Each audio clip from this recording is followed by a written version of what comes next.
So about that parade on Sunday, I gotta talk about it.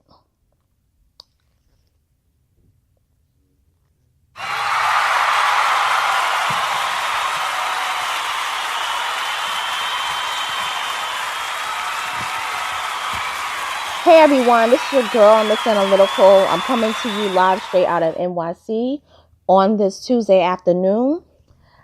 I just want to thank everybody who did view into the live stream of the Harlem Day Parade that takes place annually in Harlem, New York City. It was the 49th anniversary of the event.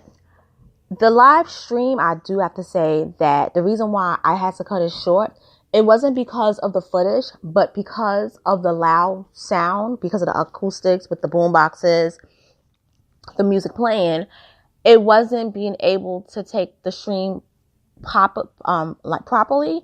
So it was a poor connection because of it. So it wasn't necessarily me not knowing how to do the stream. It was the noises in the background was not able to pick up the connection, and I had to just cancel it. But I'm very upset because I did have some real good footage that I had caught up on my phone, but I think it's a conspiracy behind it.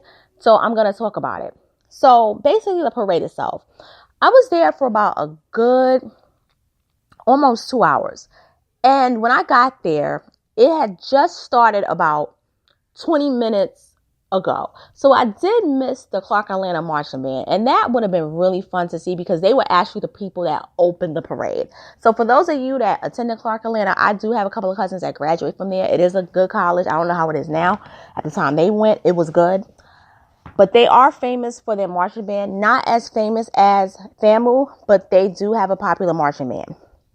When I got there, it was a whole bunch of NYPD officers marching. And I had mentioned that I didn't feel comfortable seeing that because when I used to be in the parade and when I used to be a spectator, you didn't see a lot of that very prevalent. It wasn't visible.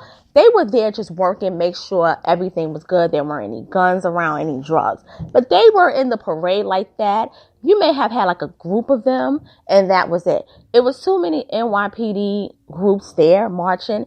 You even had the state troopers there, and I didn't feel comfortable with that because when I was in the parade, state troopers were definitely not in the parade. I could tell you that. So that was one of my criticisms of it. What I did like about the parade, and I know a lot of people have their issues with it, but I am going to say it. I really did like seeing the fraternities and sororities present. Whatever your stance is on them, that is your personal opinion. But for me, I like the fact that they did march, they were organized, and believe it or not, they were friendly. There wasn't a lot of cameras around, from news stations, because our parade is not televised. And the reason being because our parade is a nonprofit parade, whereas the West Indian Day Parade, the Puerto Rican Day Parade, they're actually corporate sponsored. We're not. We're actually literally a non-sponsored parade. So that's why you'll never see it on TV. However, what was prevalent there were the Masons and Eastern Stars. So for those people that have issues with it, you wouldn't have been comfortable seeing it because they marched for literally speaking almost a good 30 minutes. I kid you not. And I had a lot of footage of Masons and Eastern Stars, fraternity sororities. So the Masons and Eastern Stars marched first, and then the fraternity sororities came, and then the Masons marched again. And I kid you not, just before I was going to turn my camera off to post it on YouTube, it suddenly stopped, and it wiped out all of the footage I had. Because what I was going to do was I said, I'm going to make, 3 parts of the parade. I'm going to do 1 with the organizations, 2 with the entertainment, and 3 with the activists. Honey, when that happened, I said, I can't anymore. I said, I'm done. I said, it was very hot outside. It was just too much. So after the last group of Masons and Eastern Stars marched, then you had the children. They marched with their different schools. their different organizations, and it was cute. Then you had some of the unions that marched. The Shield Metal Union, the Construction Workers Union, and they had the music. They had their own DJs, their own floats. So that was fun. Afterwards, you had the little local organizations. That was good to see. Then afterwards, FDNY March, Corrections March. Then you had other fire departments from Long Island, which I didn't understand. I ain't gonna lie, I didn't understand why they were there. And then you had WBLS, the Radio Charm Joyner. He was in a car. He was in the parade. You also had two, Charlie Rangel and David Jenkins. They're the last two of like the old, I don't want to say the old Harlem Guard because they're not really like technically speaking the old, but the ones from the 60s to still be alive. They were the last two in the parade. So they actually were there before the cops came. And then you had some of the marching bands to come. And some of the young steppers, they came too. And then you had even more law enforcement. And it ticked me off. I was pissed. So this is what I will say about the parade. I'm a person that was once in the parade, not once but twice. And I can honestly tell you, when I was growing up, there was not a lot of law enforcement in the parade. You had actually more fire departments, corrections, sanitation there than NYPD. What made me mad was when I saw the NYPD marching band there and the music wasn't even black. It was Scottish kilt Irish music, okay, with the bagpipes, and they was wearing the Scottish kilts. I said, I'm through. I said, you gotta tell me that y'all couldn't get a black marching band at NYPD coming through this parade. Come on, this is not part of our culture. That's not right. They have the Irish parade for that. They have the Columbus Day parade. Why would you do that into our parade? You know, not saying that, because you're of this ethnicity, you couldn't be in it. That's different. But have something that represents our music if you're going to be in a parade. So I was just done. I was through. I said, you know what? I'm going to be out here for almost 2 hours. I'm hot. I need some water. I don't see anybody else really coming. Let me go home. Now, I was told that the parade didn't end at 6. It did start at around 2.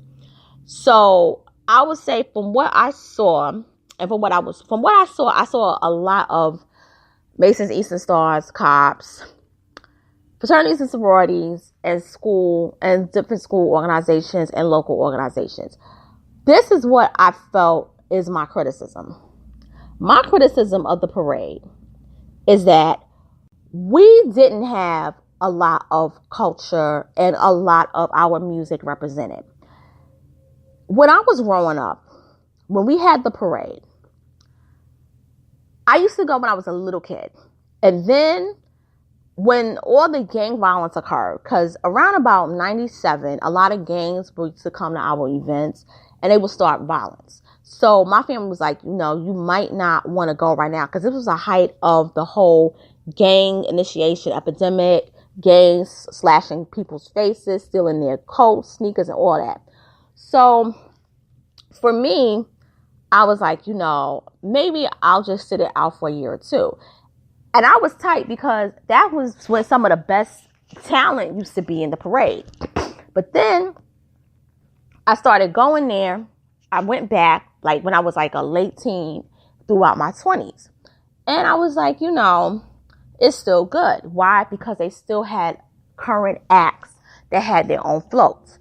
What has been occurring in the past couple of years, pretty much going back to around about 2013, 2014, you don't have current acts that are presented in the parade. And that's because the music that's around, nobody is really supporting it who runs the organizations. So they don't have a lot of acts. So without those acts, you really don't have a parade, because that was really the backbone of the parade. The backbone of parades are the music.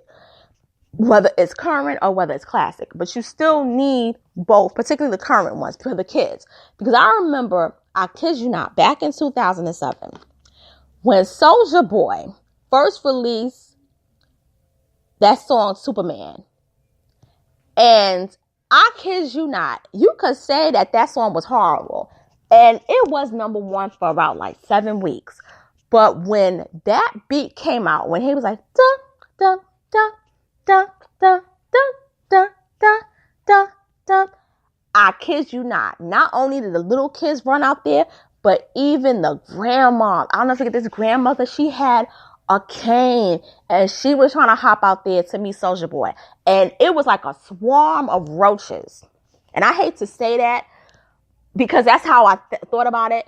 I'm going to take that back because after the whole thing with Kim Zolciak on Housewives of Atlanta with the whole comment that she compared with Nene's house, I will take that back. But at the time, that was my frame of thinking because I was still kind of juvenile. But it was like a swarm of people that pretty much came at his float. You couldn't see it. And I'll never forget, it was like 115th going down 113th. Then they was meeting coming up to 116th. So it was so many people that came to that boy's float. Then when me and my niece, we walked up to about 121st Street, when he got there, people was jumping on the float, getting to him. That's how popular that parade was. And that's how much it was important to have the music there. So for me, I said, without the talent, you don't really have a parade. And I felt that what they were doing this year, they were basically trying to promote our people to get into law enforcement. And I didn't really like that. It's one thing if you want them to be in fire department, sanitation, if you want them to even join, excuse me, if you want them to join the sheet metal workers union, construction, something that I feel, in my opinion, has honor. But when it comes to cops, the way I see it now with all these cases going on with cops shooting unarmed black people, our people need to stay away from it. Okay? Yes, I know a lot of people complain that you don't have a lot of black cops, but if you know what goes on there, from what people who I know who are cops tell me, they don't even like it. They're just doing it for the benefits. And once they're able to retire and get their pension, they're leaving because the system is rigged. It's rigged. So as far as a parade, it's going to be hard to get acts, but what they need to do is basically get acts that are classic, because with the way R&B is now, I'm sure a person who made R&B songs in the 90s and 2000s, maybe the early 2010s, they would probably want to be in a parade. And they should pay them, because without the music and the talent, it's lackluster. And on that note, I'm just going to end it with just saying that our parade is going to make the 50th anniversary next year. And the 50th anniversary has to be big. It can't be lackluster. It's going to be half a century of us doing this parade. And it can't go on. It can't, because when you have other cultures that haven't even been in America as long as us have a better parade than us, that's sad. And on that note, this is your girl, Miss Analytical, signing off. Make sure you follow my channel on Spreaker. Make sure you subscribe to my YouTube channel. Hit the notification bell. And I'm going to say this. I do apologize once again for making a comment about roaches.